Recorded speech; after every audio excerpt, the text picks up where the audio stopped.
Hi മക്കൾസ്, welcome back to N V D class. അപ്പോൾ കഴിഞ്ഞ രണ്ട് വീഡിയോസിൽ നമ്മൾ ചാർജുകളെ കുറിച്ച് പറഞ്ഞു, ചാർജുകളുടെ പ്രോപ്പർട്ടീസിനെ കുറിച്ച് പറഞ്ഞു, പിന്നെ കൂളംസ് ലോ പറഞ്ഞു, അതിൻ്റെ വെക്റ്റർ ഫോം പറഞ്ഞു. അപ്പം അങ്ങനെയുള്ള പല കാര്യങ്ങളുമാണ് നമ്മൾ കഴിഞ്ഞ രണ്ട് വീഡിയോയിലായിട്ട് ചെയ്തത്.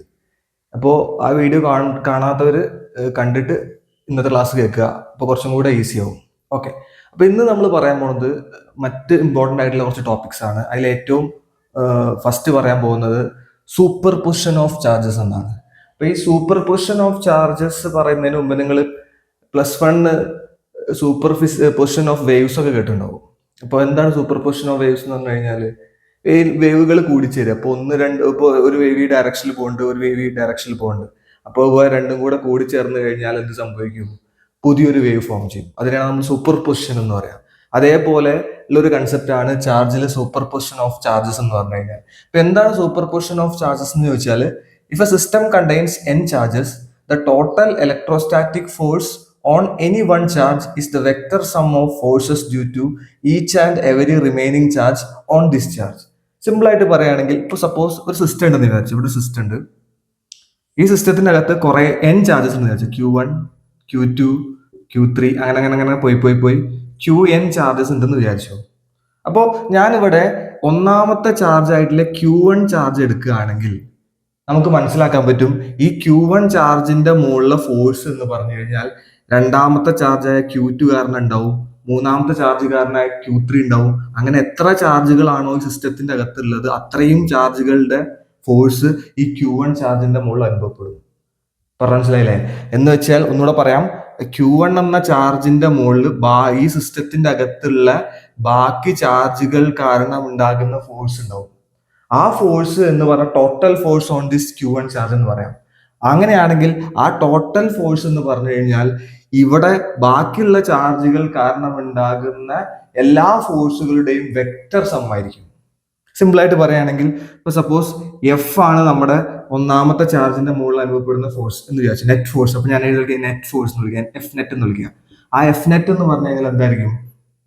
F12 plus F13 plus F14 plus etcetera plus F1n എന്ന് എഴുതാൻ പറ്റും.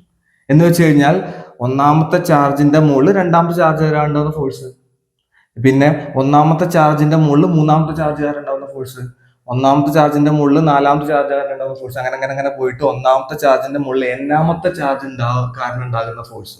ഇതിന്റെ എല്ലാം കൂടെ വെക്റ്റർ സം ആയിരിക്കും എന്ത്? ഈ ഒന്നാമത്തെ ചാർജിന്റെ മുകളിൽ അനുഭവപ്പെടുന്ന ഫോഴ്സ് എന്ന് പറഞ്ഞു കഴിഞ്ഞാൽ ഇതിനെയാണ് നമ്മൾ എന്ത് പറയാ? സൂപ്പർ പൊസിഷൻ ഓഫ് ചാർജസ് എന്ന് പറയാം.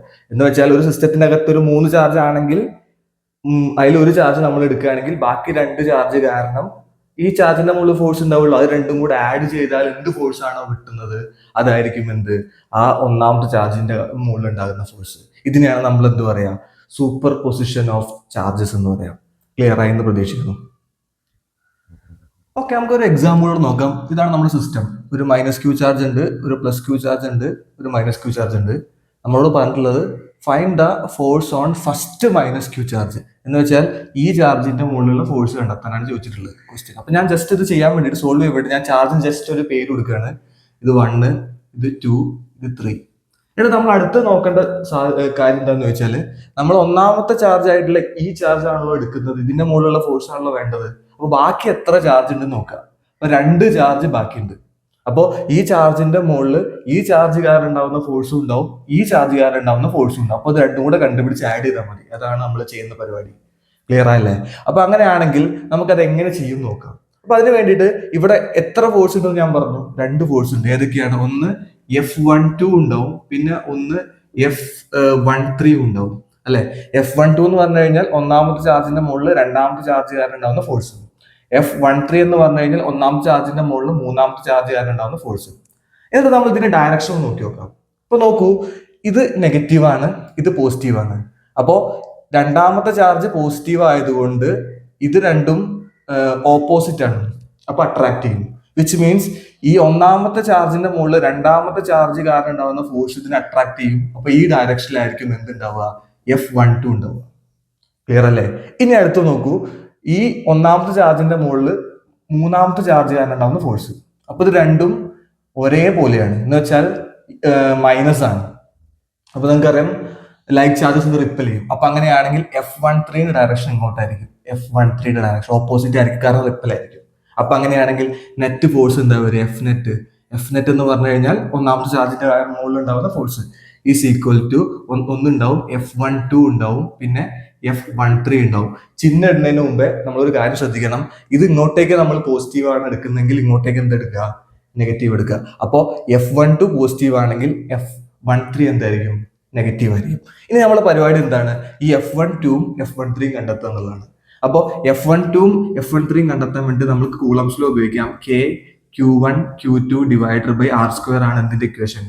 കൂളംസ് ലോന്റെ ജനറൽ ഇക്വേഷൻ. അപ്പോൾ ഒന്നാമത്തെ ചാർജ് അഥവാ F12 കണ്ടുപിടിക്കാൻ വേണ്ടിയിട്ട് നമ്മൾ എന്ത് ചെയ്യുക? കൂളംസ് ലോ അപ്ലൈ ചെയ്യുക. ഇതിൽ ഒന്നാമത്തെ ചാർജ് ഇതാണ്, രണ്ടാമത്തെ ചാർജ് ഇതാണ്. പിന്നെ ഒരു കാര്യം ശ്രദ്ധിക്കേണ്ടത്, ഇവിടെ ചാർജിന്റെ ചിഹ്നം നമ്മൾ കൊടുക്കേണ്ട ആവശ്യമില്ല.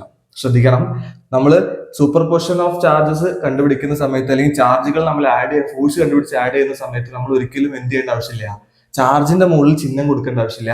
ആ ചിഹ്നം ആണ് നമ്മൾ ഡയറക്ഷനിലൂടെ പറയുന്നത്. പിന്നെ നമ്മൾ വീണ്ടും എന്ത് ചെയ്യേണ്ട ആവശ്യമില്ല? ആ ചാർജിന്റെ മുകളിൽ എന്ത് കൊടുക്കേണ്ട ആവശ്യമില്ല? ചിഹ്നം കൊടുക്കേണ്ട ആവശ്യമില്ല. പറഞ്ഞ മനസ്സിലായെന്ന് വിചാരിക്കണം. അപ്പൊ അങ്ങനെയാണെങ്കിൽ നമുക്കറിയാം F12 എന്ന് പറഞ്ഞാൽ എന്തായിരിക്കും? F12 is equal to ഇതാണ് ഒന്നാമത്തെ ചാർജ് Q1, ഇതാണ് രണ്ടാമത്തെ ചാർജ് Q2. അപ്പൊ അങ്ങനെയാണെങ്കിൽ നമുക്ക് ഇങ്ങനെ എഴുതാൻ പറ്റും Q ഡിവൈഡഡ് ബൈ ഡിസ്റ്റൻസ് എന്താണ്? ഈ ഡിസ്റ്റൻസ് A ആണ്. അപ്പോൾ A². അപ്പോൾ എന്താ വരിക? KQ² ഡിവൈഡഡ് ബൈ A² എന്ന് വരും. അതാണ് F12. അതുപോലെ തന്നെ നമുക്ക് F21 കണ്ടുപിടിക്കാമല്ലോ, F13 കണ്ടുപിടിക്കാമല്ലോ. എങ്ങനെയാണ്? ഒന്നാമത്തെ ചാർജ് ഇതും ഒന്നാമത്തെ ചാർജ് ഇതും രണ്ടാമത്തെ ചാർജ് ഇതും. അപ്പൊ അങ്ങനെയാണെങ്കിൽ നമുക്ക് എങ്ങനെ കണ്ടുപിടിക്കാൻ പറ്റും? ഇത് Q ആണ്, ഇതും Q ആണ്, ഡിവൈഡഡ് ബൈ ഡിസ്റ്റൻസ് നോക്കൂ, ഇത് എയും ഇത് ബിയും ആണ്. അപ്പൊ ടോട്ടൽ ഡിസ്റ്റൻസ് അല്ലേ നമുക്ക് വേണം, കാരണം ഇതും അല്ലേ എടുക്കുന്നത്. അപ്പോൾ A+B ആയിരിക്കും. അപ്പോൾ A+B ഹോൾ² എന്ന് വരും, which is equal to KQ² divided by A+B whole എന്ന് വരും. അപ്പൊ രണ്ടും സംഭവമായി. ഇനി നേരെ ഇവിടെ കൊടുക്കുക. അപ്പൊ നമുക്ക് കിട്ടും Fnet is equal to KQ² divided by A² minus KQ² divided by A+B whole എന്ന് എഴുതാം. ഇത് നമുക്ക് ഇങ്ങനെ എഴുതി നിർത്താം. അല്ലെങ്കിൽ നമുക്ക് എന്ത് ചെയ്യാം? ഇതിനെ കോമൺ ഒക്കെ എടുത്തിട്ട് LCM ഒക്കെ എടുത്തിട്ട് വേണമെങ്കിൽ എന്ത് ചെയ്യാം? കണ്ടുപിടിക്കാം. ഇനി നമുക്ക് വേണമെങ്കിൽ ഈ കെയുടെ വാല്യൂ 1/4πε സബ്സ്റ്റിറ്റ്യൂട്ട് ചെയ്തിട്ട് വേണമെങ്കിൽ ചെയ്യാം, കുഴപ്പമൊന്നുമില്ല. അപ്പൊ ഇതാണ് എന്ത്? ഇതിന്റെ ആൻസർ. ഇതാണ് നമ്മുടെ സൂപ്പർ പൊസിഷൻ ഓഫ് ചാർജസിന്റെ ഒരു എക്സാമ്പിൾ ആയിട്ട് പറയാനുള്ളത്. ഓക്കെ, ഇനി നമുക്ക് പറയാൻ പോകുന്നത് one of the important topic of this chapter, permittivity.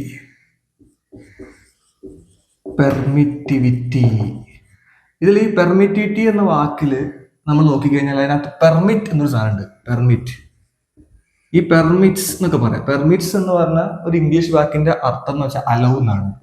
Allow ചെയ്യുക എന്നുള്ളതാണ്. അപ്പൊ അതവിടെ മനസ്സിലിരിക്കട്ടെ.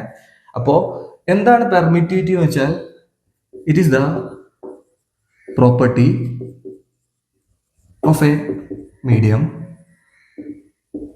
which reduces the interaction between the charges. എന്ന് വെച്ച് കഴിഞ്ഞാൽ രണ്ട് ചാർജുകൾ എടുത്ത് വെക്കുക എന്ന് വിചാരിച്ചു. അപ്പൊ നിങ്ങൾക്കറിയാം, രണ്ട് ചാർജുകൾക്കിടയിൽ എന്തുണ്ടാവും? ഫോഴ്സ് ഉണ്ടാവും. ആ ഫോഴ്സ് മീഡിയത്തിന്റെ പ്രസൻസ് കാരണം ചിലപ്പോൾ എന്ത് ചെയ്യും? റെഡ്യൂസ് ചെയ്യും. അല്ലെങ്കിൽ ഇന്ററാക്ഷൻ എന്ത് ചെയ്യും? ഫോഴ്സ് എന്ന് പറഞ്ഞാൽ ഇന്ററാക്ഷൻ, ആ ഫോഴ്സ് എന്ന് പറഞ്ഞാൽ ഇന്ററാക്ഷനിലൂടെ ഉണ്ടാവുന്നതായതുകൊണ്ട് അവിടെ ഉണ്ടാവുന്ന ഫോഴ്സ് എന്ത് ചെയ്യും? റെഡ്യൂസ് ചെയ്യും. എന്തിന്റെ കാരണം കൊണ്ട്? മീഡിയത്തിന്റെ കാരണം കൊണ്ട്. അപ്പൊ അങ്ങനെ വരുന്ന സമയത്ത് ആ മീഡിയത്തിന്റെ പ്രോപ്പർട്ടി കാരണമാണ് ആക്ച്വലി എന്ത് ചെയ്യണത്?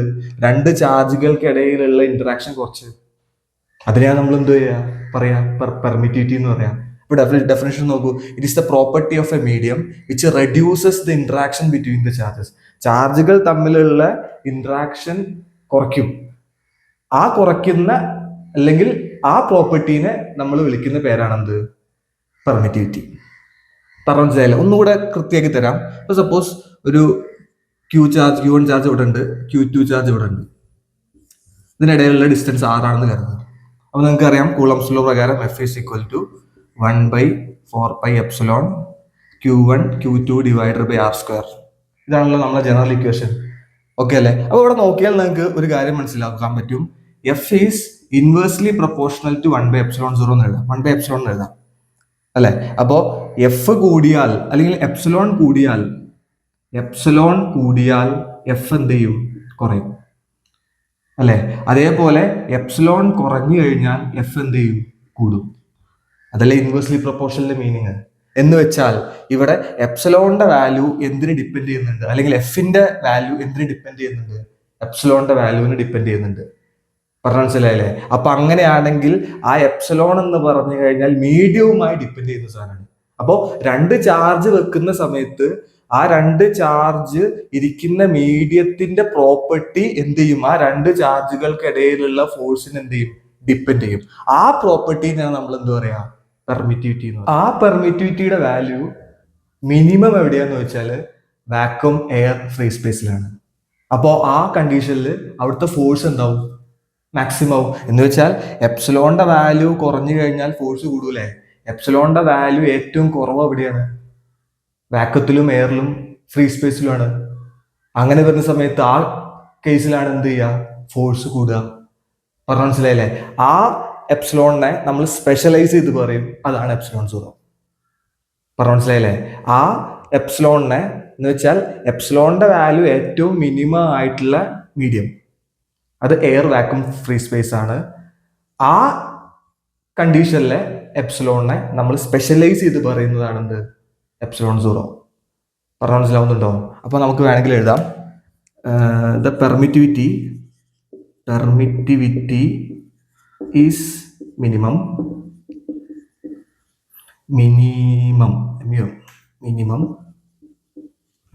in vacuum,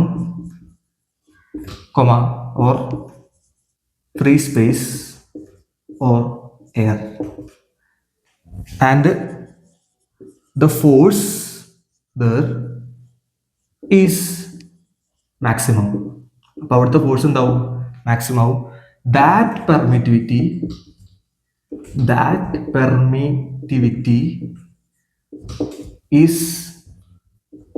is called epsilon zero. ആ പെർമിറ്റിവിറ്റിനെ നമ്മൾ വിളിക്കുന്ന പേരാണത് എപ്സിലോൺ സീറോ. അപ്പൊ ഇനി മുതൽ നമ്മൾ F is equal to 1/4π epsilon zero എന്നാണ് പറയാം. 1/4π epsilon zero Q1 Q2 divided by R square എന്ന് നമ്മൾ പറയും. അപ്പൊ നിങ്ങൾ വിചാരിക്കുക അല്ലെങ്കിൽ മനസ്സിലാക്കിക്കൊള്ളുക, ഈ രണ്ട് ചാർജുകൾ ഇരിക്കുന്നത് എവിടെയാണ്? എയറിലാണ് എന്നുള്ളതാണ്. ക്ലിയർ അല്ലേ? അപ്പോൾ the permittivity is minimum in vacuum free space air and the force there is maximum. That permittivity is called epsilon zero. അപ്പോൾ ഒരു കാര്യം മനസ്സിലാക്കുക, എപ്സിലോൺ സീറോ എന്ന് പറഞ്ഞു കഴിഞ്ഞാൽ ആ രണ്ട് ചാർജുകൾ എവിടെയാണ് ഇരിക്കുന്നത്? എയറിലാണ് ഇരിക്കുന്നത്. അവിടെ പെർമിറ്റിവിറ്റി കുറവായിരിക്കും, അവിടുത്തെ ഫോഴ്സ് എന്തായിരിക്കും? മാക്സിമം ആയിരിക്കും. ഐഡിയ മനസ്സിലായോ? അപ്പോൾ ഇനി മുതൽ നമ്മൾ മനസ്സിലാക്കേണ്ടത്, ഇങ്ങനെ ഇക്വേഷൻ എഴുതി കഴിഞ്ഞാൽ ഈ രണ്ട് ചാർജുകൾ ഇരിക്കുന്ന എവിടെയാണ്? എയറിലാണ്. ഇനി നമുക്ക് എപ്സിലോൺ സീറോന്റെ വാല്യൂ നമുക്കറിയണം. ഇതാണ്, ഇതൊരു കോൺസ്റ്റന്റ് ആണ് എയറിന്റെ. Epsilon zero is equal to 8.85 into 10⁻⁻12. ഇതിന്റെ യൂണിറ്റ് ഒന്ന് കണ്ടെത്തണം. യൂണിറ്റ് എന്താ? സിമ്പിൾ ആണ്. ഈ എപ്സിലോൺ സീറോനെ കൊണ്ടുപോവുക, ഫോഴ്സിന് താഴ്ത്തുകൊണ്ടിരിക്കുക. അപ്പൊ അങ്ങനെയാണെങ്കിൽ രണ്ട് ചാർജിന്റെ കൂളം സ്ക്വയർ ഉണ്ടാവും, പിന്നെ ഇത് ന്യൂട്രൺ ആവും, ഫോഴ്സ് ഇങ്ങോട്ട് വരുമ്പോൾ മീറ്റർ. അപ്പോൾ coulomb square per newton metre square. ഇതാണ് എന്തിന്റെ യൂണിറ്റ്? എപ്സിലോൺ സീറോന്റെ യൂണിറ്റ്. എപ്സിലോൺ സീറോന്റെ ഒരു കോൺസ്റ്റന്റ് വാല്യൂ ആണ്. ഇത് നിങ്ങൾക്ക് പ്രോബ്ലം ഒക്കെ ചെയ്യുമ്പോൾ ആവശ്യമുണ്ടാവും. ക്ലിയർ അല്ലേ? ഇനി വേണമെങ്കിൽ നമുക്ക് കെയുടെ വാല്യൂ, കെ എന്ന് പറഞ്ഞാൽ K is equal to 1/4π epsilon zero. ഇതിനൊരു വാല്യൂ ഉണ്ട്, കോൺസ്റ്റന്റ്. ഇത് പഠിച്ചാലും മതി. 9 ഇൻറ്റു 10⁻⁹. ഇതിന്റെ യൂണിറ്റ് കണ്ടുപിടിക്കാൻ ഇത് ടോട്ടലായിട്ട് നമ്മൾ കെ എന്ന് എഴുതി കഴിഞ്ഞാൽ ബാക്കി മൊത്തം ഇങ്ങോട്ട് വരും. അപ്പോൾ ഈ ആർ സ്ക്വയർ ഇങ്ങോട്ട് പോകും, പിന്നെ Q1 Q2 താഴത്തേക്ക് വരും. അപ്പോൾ അതിന്റെ യൂണിറ്റ് വരിക newton metre square per coulomb square ആണ്. അപ്പോൾ ഈ രണ്ട് വാല്യൂസും ഒന്ന് ഓർത്തിരിക്കുക.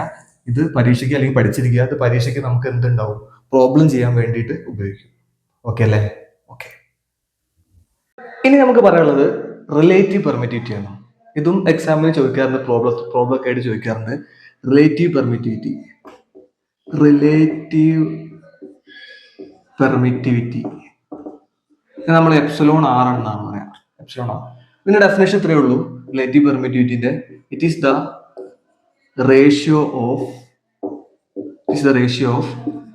permittivity of a medium to the permittivity of free space എന്ന് വെച്ചാൽ എപ്സിലോൺ 0. അപ്പോൾ പെർമിറ്റിവിറ്റി അല്ലെങ്കിൽ റിലേറ്റീവ് പെർമിറ്റിവിറ്റി എന്ന് വെച്ചാൽ permittivity of a medium to the permittivity of free സ്പേസും തമ്മിലുള്ള റേഷ്യോ ആണ്. അപ്പോൾ നമുക്ക് എങ്ങനെ എഴുതാൻ പറ്റും? Epsilon r is equal to epsilon m divided by epsilon 0. ഈ എപ്സിലോൺ എം എന്താണ്? പെർമിറ്റിവിറ്റി ഓഫ് മീഡിയ ആണ്. എപ്സിലോൺ 0 എന്താണ്? പെർമിറ്റിവിറ്റി ഓഫ് ഫ്രീ സ്പേസ് അല്ലെങ്കിൽ വാക്വമൊക്കെയാണ്. അപ്പോൾ ഈ റേഷ്യോനെ നമ്മൾ വിളിക്കുന്ന പേരാണ് എന്ത്? Relative permittivity. എപ്പോഴും നമ്മൾ പെർമിറ്റിവിറ്റി റിലേറ്റ് ചെയ്തുകൊണ്ട് പറയണം. ക്ലിയർ അല്ലേ? ജസ്റ്റ് ഒരു എക്സാമ്പിൾ പറയാം. The relative permittivity of water is 81. Find the permittivity of water. ഒരു പ്രോബ്ലം പോലത്തെ ഒരു ചോദ്യം എന്ന് വെച്ചാൽ റിലേറ്റീവ് പെർമിറ്റിവിറ്റി ഓഫ് വാട്ടർ 81 ആണെങ്കിൽ നിങ്ങളോട് എന്ത് കണ്ടുപിടിക്കാനാണ് പറഞ്ഞത്?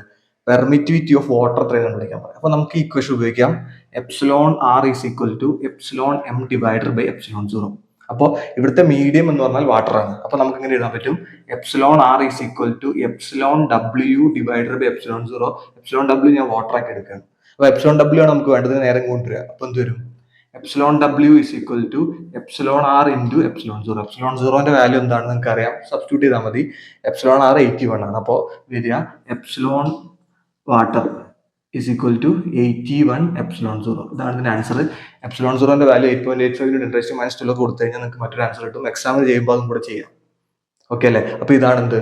Relative permittivity. അപ്പോൾ ഇന്നത്തോടുകൂടെ അല്ലെങ്കിൽ ഈ ഒരു ടോപ്പിക്കോടുകൂടെ നമുക്ക് എന്ത് ചെയ്യാണ്? ഇന്നത്തെ ക്ലാസ് അവസാനിപ്പിക്കുകയാണ്. അപ്പോൾ ടാറ്റ.